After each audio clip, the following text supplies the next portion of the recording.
Mungkin teman-teman pernah mendengar di sekeliling kita orang-orang yang memahami Al-Quran dari sisi tata bahasa Arab, dari sisi asbabun nuzul, dan beberapa keahlian lainnya. Mereka pernah mengatakan bahwa berbahaya kalau kita mendekati Al-Quran hanya dengan menggunakan terjemahan saja. Bisa jadi justru akan lebih menjauhkan kita dari makna yang sebenarnya. Ya.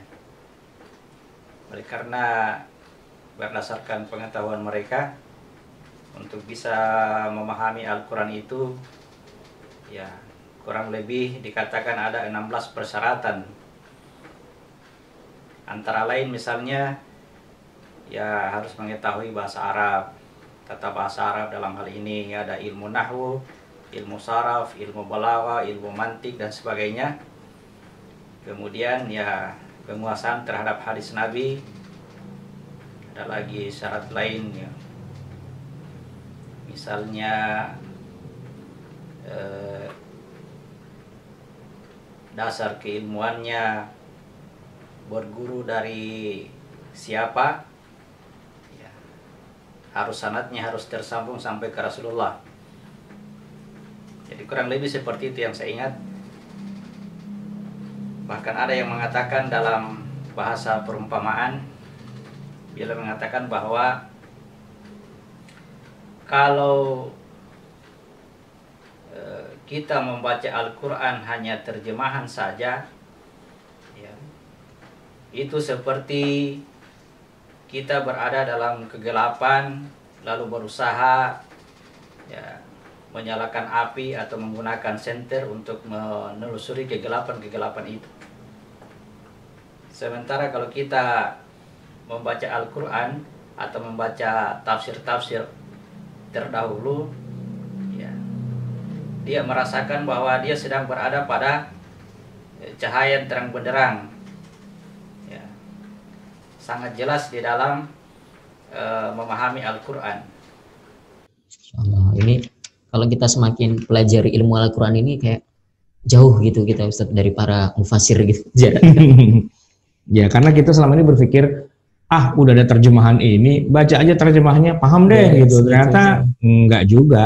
Justru terjemahan itu malah akhirnya malah semakin membuat kita ya makin jauh, karena saya sering katakan ya bahwa kalau kita baca tafsir yang luas, yang mendalam itu kita seperti jalan di tengah siang hari bolong, semuanya kelihatan karena ada matahari. Tapi kalau kita pakai Quran terjemah, kita kayak jalan di malam di hutan yang gelap, hanya berbekal pelita atau lampu senter yang 10 watt itu aja gitu kan. Jadi kita nggak tahu apa-apa gitu. Terus kita selalu sesumbar mengatakan bahwa kembali pada Quran, harus pegang Quran, harus menegakkan Quran dan sebagainya.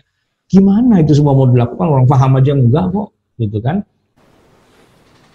Jadi saya sangat mengerti keadaan seperti ini.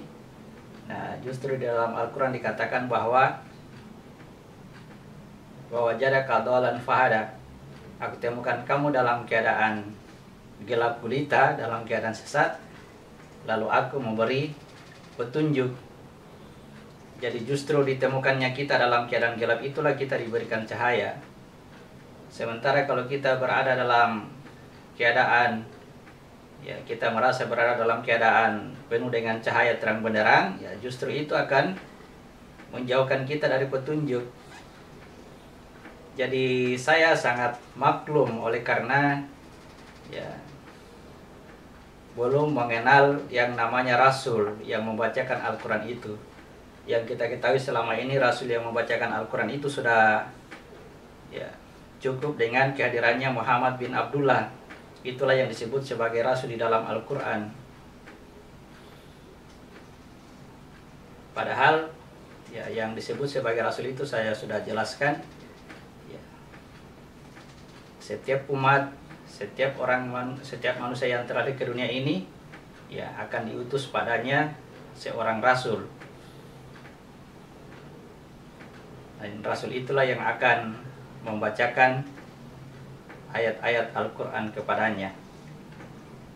Rasul itulah yang akan menjadi penentu baginya apakah dia di pintu neraka nanti akan selamat atau tidak.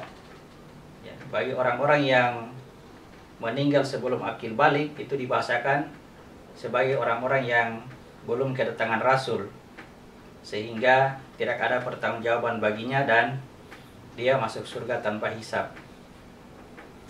Namun bagi yang sudah akil balik itu akan dimintai tanggung jawab, ya, karena dianggap sudah kedatangan Rasul dan dia ya wajib beriman kepada Rasul itu dan menolongnya sebagaimana tugas nabi-nabi ketika mereka berjanji untuk menjadi penolong bagi Muhammad dan beriman kepada Muhammad.